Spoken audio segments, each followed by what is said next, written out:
The meeting went very well. I think we had a convergence of people dedicated and committed to the reduction of risk.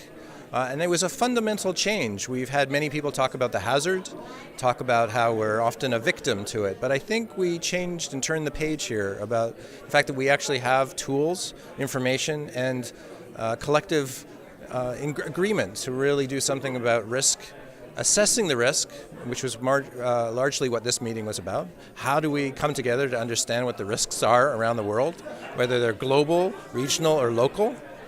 But I think with the Sendai framework set us on a path 2 years ago that there are solutions. So we heard from the science and technology community about how we can innovate.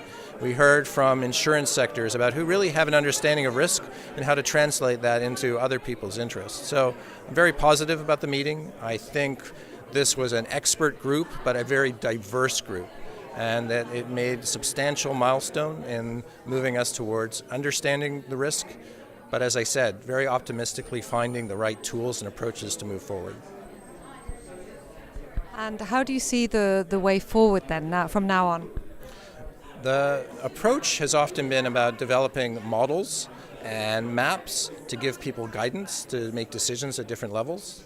I think what we talked about here was refining those approaches to make sure that they are really more understandable and more accessible. And we've got a lot of ways to do that. So I think that some of the steps forward here, we're trying to reach communities at city levels, to try and understand the cultural context, to understand that it's not just one nation's problem when these things happen, it's our shared interest. So we have some specific steps forward to develop the assessment plan and think even beyond that to the assessment plan at the next steps.